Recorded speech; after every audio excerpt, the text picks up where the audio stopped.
Welcome to The Hypnotist, the show that gives you inside access to cutting-edge hypnosis with real clients facing genuine issues. Brought to you by the hypnotherapist demanded by celebrities, CEOs, and even royalty, Adam Cox. These recordings took place live from Adam's clinic in London's world-famous Harley Street. This podcast features powerful hypnosis, so do not listen while driving or operating machinery. This recording is not suitable for those with epilepsy or severe mental health issues. So, get yourself comfortable and enjoy today's episode of The Hypnotist. Hi, it's Adam here, and in this episode of The Hypnotist, you're going to be listening to a hypnosis session designed for a client that had feelings of low self-worth based on comparison. They would feel their worthiness wasn't in and of itself valid unless there was someone to compare it with. So if they were around people that they were less than, then they would feel good. And if they were around people that they believed had things that they valued in more abundance, that might be certain skills or talents or even social skills, that would make them feel worse. And that can be very difficult because it then means that your own emotions are tethered to the people around you. And that's very different when you find someone that has a complete sense of who they are and their emotions or their feelings aren't fluctuated depending on who's around them. What you're going to hear in this hypnosis session is a bit of ego state work. Ego state is just dealing with different parts that want different things.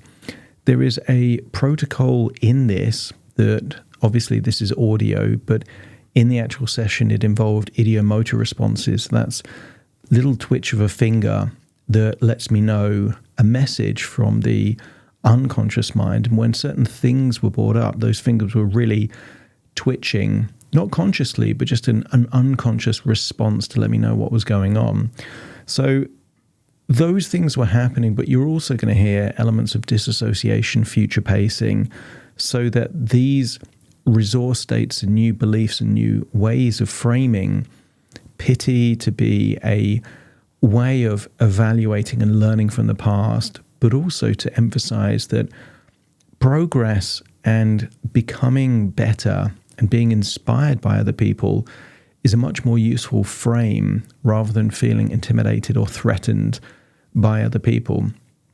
I think anyone that has feelings of low self-worth, depending on the people that they're around, could benefit from this hypnosis session. But of course, it was created for a very specific client and individual needs. If you feel that a bespoke session might be helpful for you, there will be a link in the show notes where you can schedule a completely free 30-minute consultation call to explore working with me. For now, though, find a quiet, comfortable place where you won't be disturbed, relax, and enjoy the session.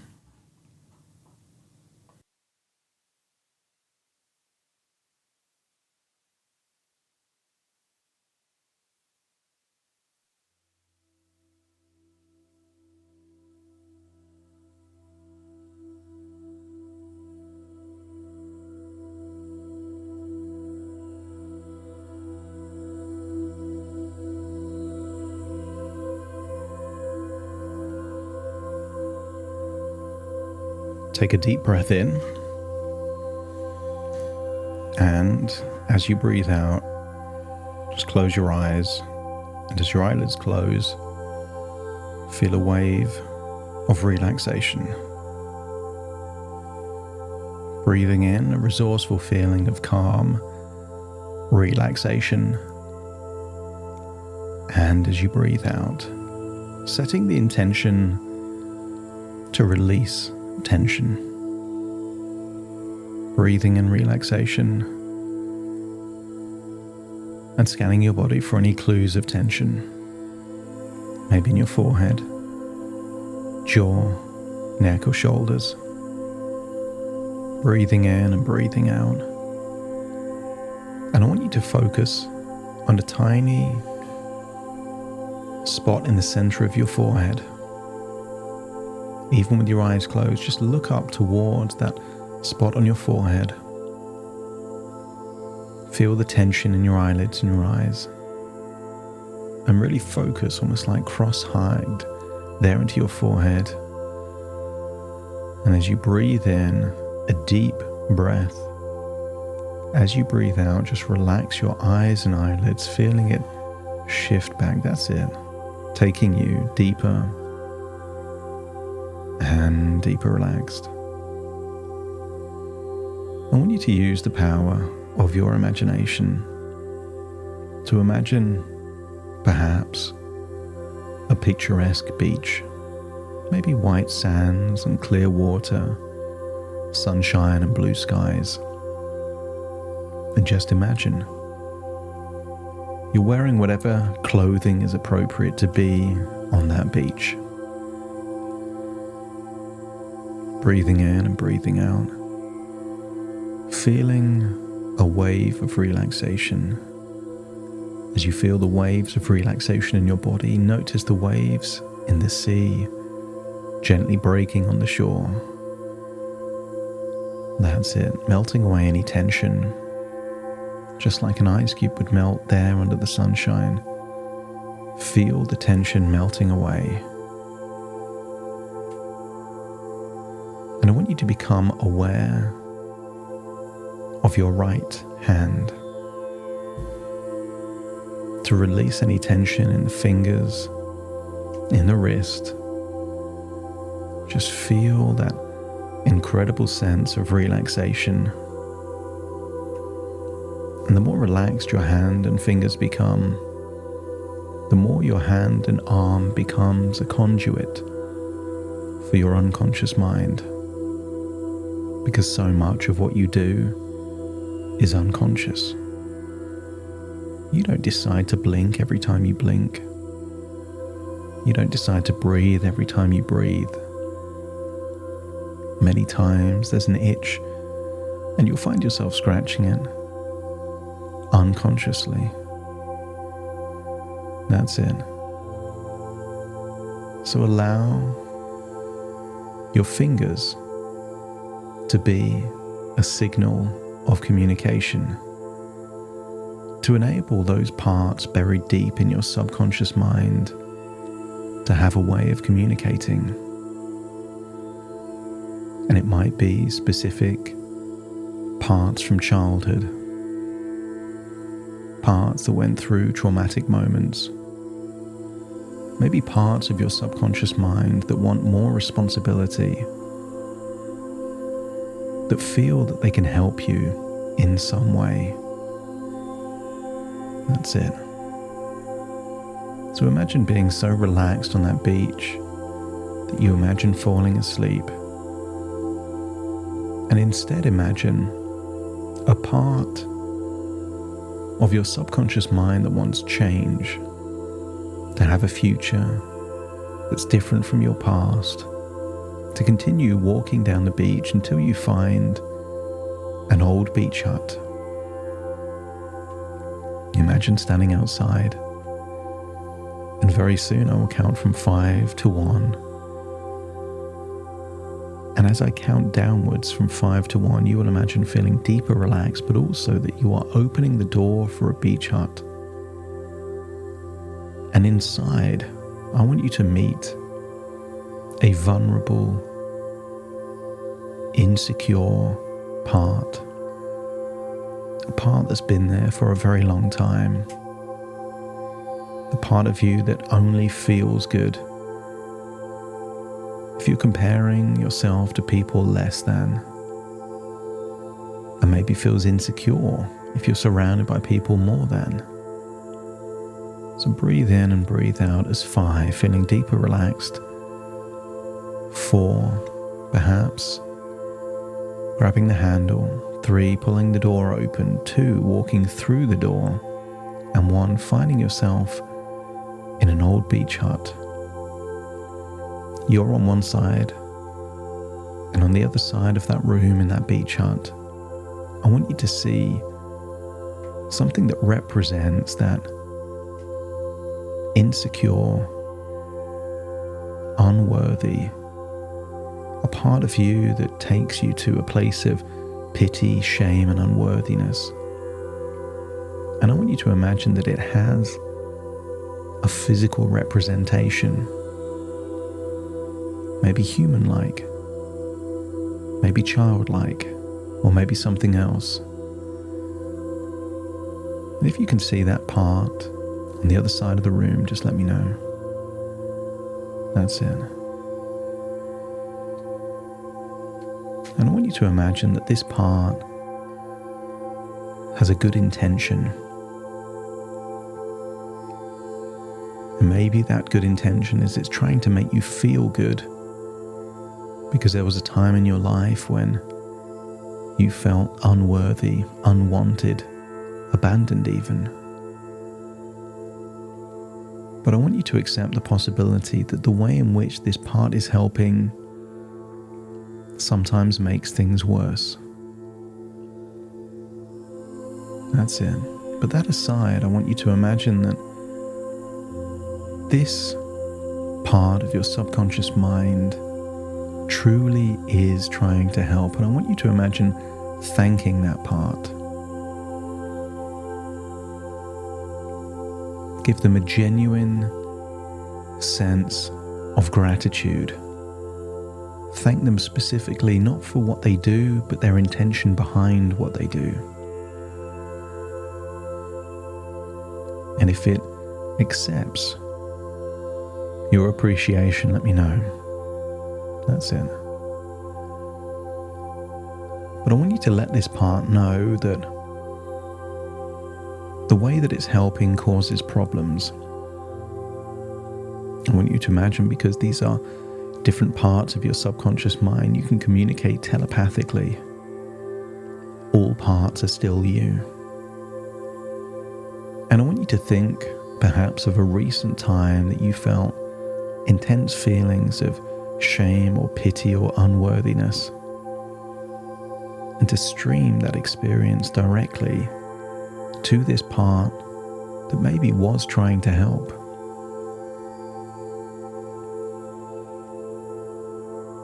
I want you to communicate how it made you feel, how it spoiled perhaps an important moment.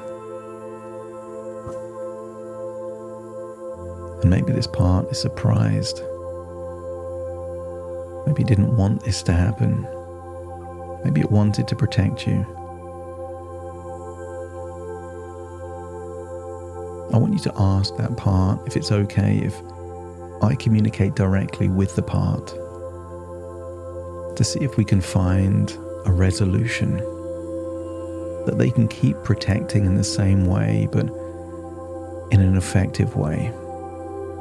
And if it's willing for me to communicate directly to that part, let me know by nodding your head. And I want you to shift perspectives so that you are now in the body of this part, this maybe vulnerable part, an insecure part. And when you feel that you are now them, let me know by nodding your head.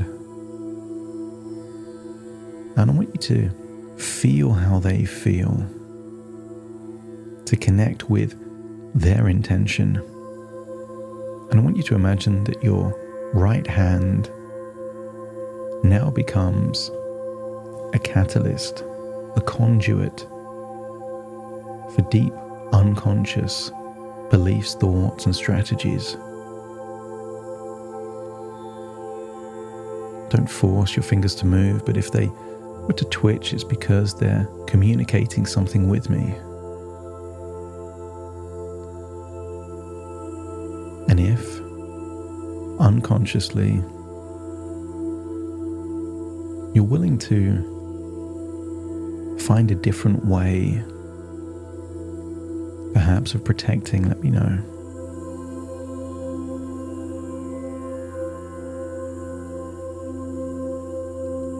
I'm going to give you a series of possible reasons that you might be gravitating towards this place of insecurity, unworthiness, less than. And if it comes from a place of protection, just let me know. If it comes from a place of validation, to feel like you're not going crazy and it all makes sense, let me know.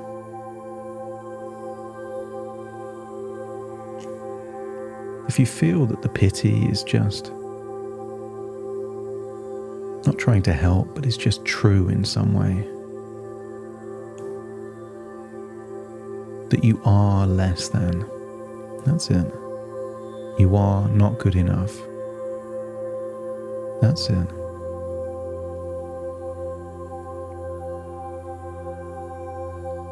I want to thank you for this positive intention, because recognizing that you're not good enough could lead to two different courses of action, one of which you've been living for many years. Shame, pity, a harshness. And to continue on this path would lead to even more pity and shame and unworthiness. But I'm wondering if you would be receptive to help in a different way.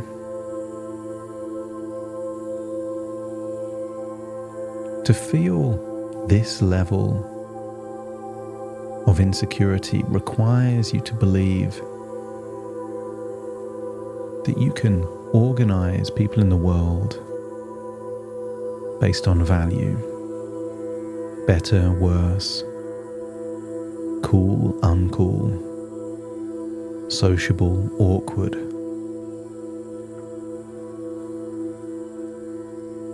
And I wonder if you'd be willing to work with a different part of your subconscious mind, a part that believes in equality, not better or worse, just different.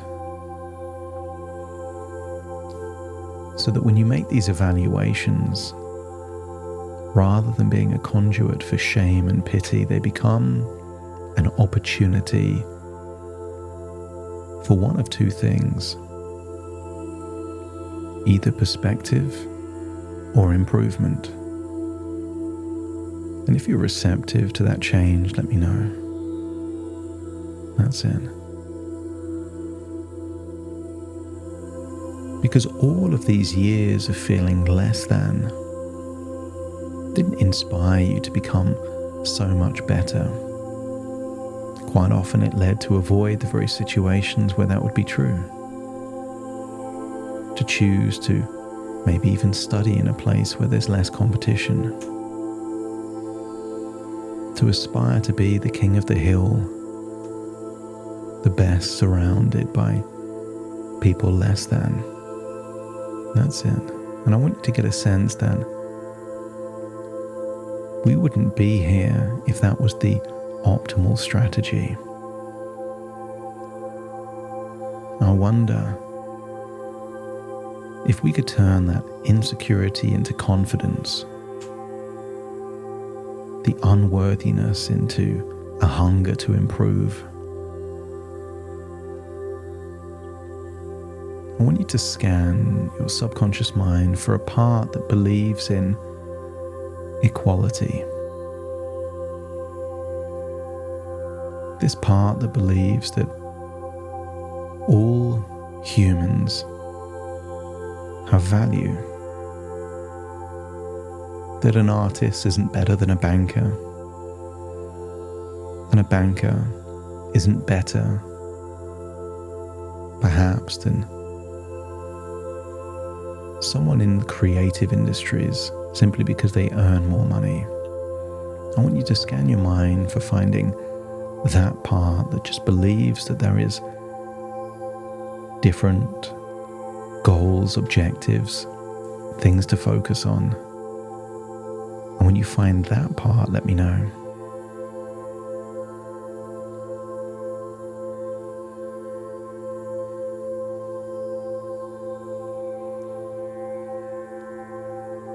I want you to think of an area of your life where things aren't better or worse, just different. And when you find that context, perhaps that might be one color isn't better than another color. People can't say that one flower is better than a different flower, or a genre of music isn't better, it's just subjective tastes. And when you can find that context, let me know by nodding your head. And I want you to imagine that that context is being used to train a different part of you that starts to think of people in that same way. Not better, not worse, just different. That everything is improvable. Because if you had to choose between being the best but not being able to get any better, or being able to constantly improve, I want you to get a sense that being objectively the best at one moment in time guarantees that you become the worst in the future. I want you to use the power of your memory to think of the best possible telephone that existed 20 years ago. Maybe you can think of your very first mobile phone. And maybe think of what was the best back then. And if you get a sense that being the best is not an advantage if you can't improve, let me know by nodding your head. The very best back then wouldn't be the best or even close to it now. So allow your mind to open up to the belief that improvement and progress is more important than being the best for just a moment. I want you to get a sense that everything is comparative and everything is relative. They say that in the kingdom of the blind, the one-eyed man is king. But would you choose to lose an eye just to be the best in a kingdom of the blind? Or would you prefer to be adaptable, that everything can be learned, everything can be improved? And I want you to find now part of your subconscious mind that is free, sociable, self-confident, and independent. And when you find that part, just picture them in that same room. And when they arrive, probably with a smile, a swagger, an easiness when they arrive, let me know by nodding your head. I want you to shift perspective so you are now in that version of you, the version of you at your most confident, your most charismatic, but to take that belief with you that people are just different, but also that people can improve.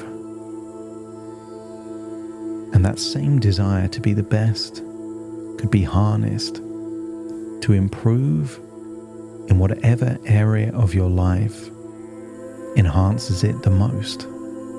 That's it.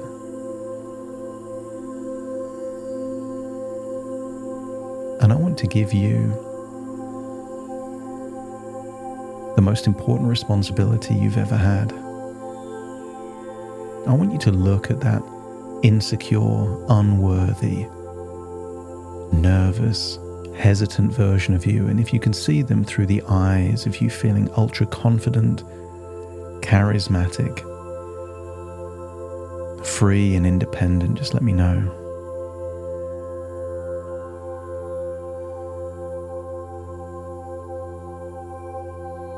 I want you to see that insecure part. But I want you to mentor them, coach them, teach them how to feel as confident and charismatic and independent and free as you are. To build them up. To allow that ugly duckling to become the swan.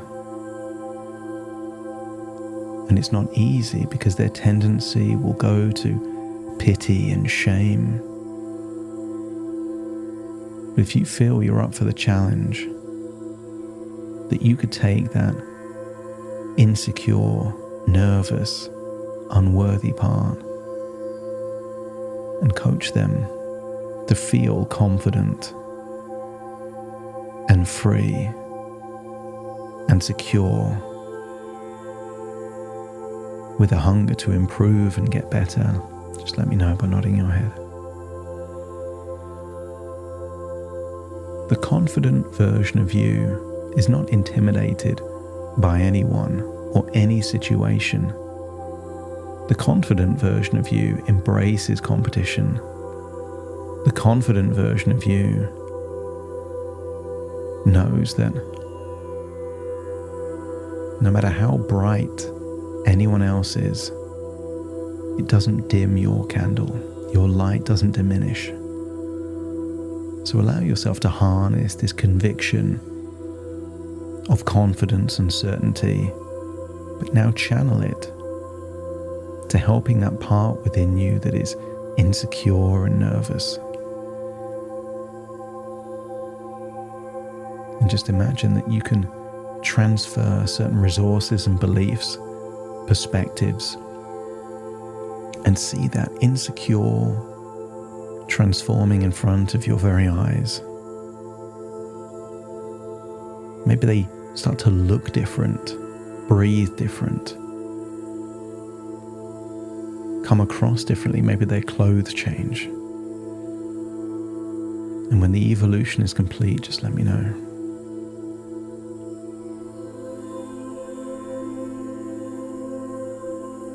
That's it.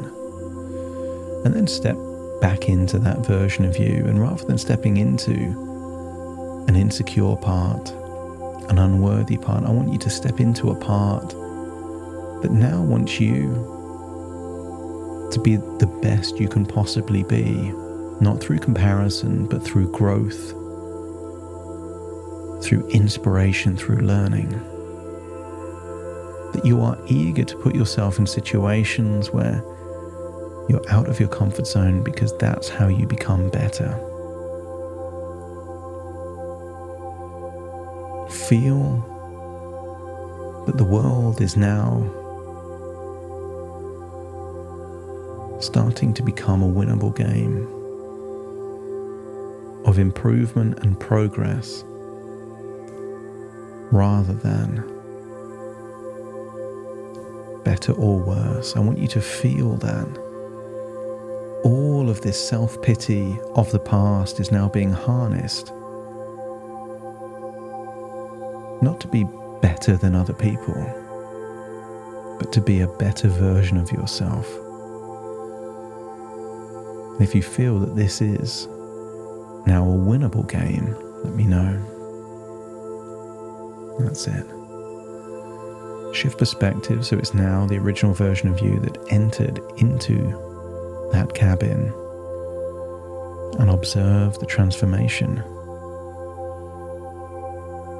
That confident, self-assured part is now a mentor and a teacher. And the insecure part that was obsessed with comparison is now hungry to find those ways of improving, because improvement leads to worthiness. And when you feel that the changes could lead to a more desirable future, let me know by nodding your head.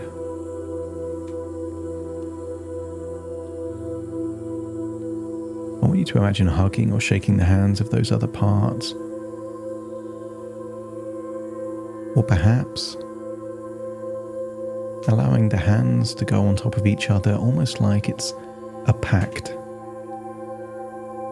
a collaboration, a team, that your subconscious parts are now working in harmony to feel worthy,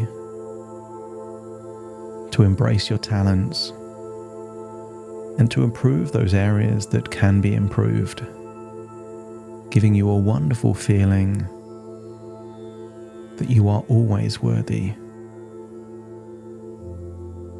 and enabling shame and pity and harsh criticism to be fuel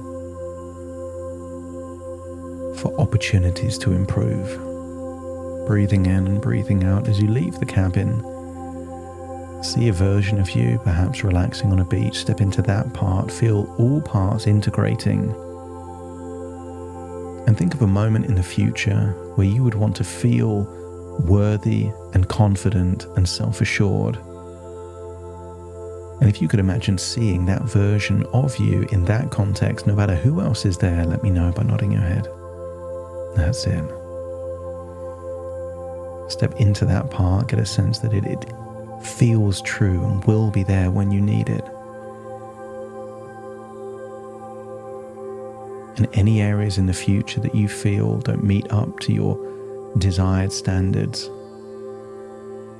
will no longer create pity and shame. It will create a hunger to learn.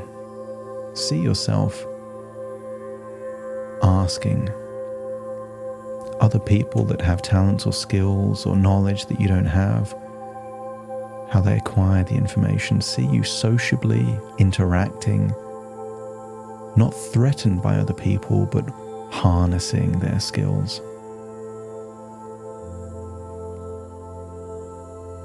Return to the present, as very soon I will count from 1 to 10 to awaken you. Connecting fully into the present moment. Take a deep breath in through your nose and out through your nose. Wiggle your fingers, wiggle your toes, connecting fully into the present moment. That's it. Starting to count to awaken you. 1, 2, 3, waking up. 4, 5, 6, more alert. 7, 8, open your eyes, open your eyes. 9, 10, wide awake, wide awake, wide awake.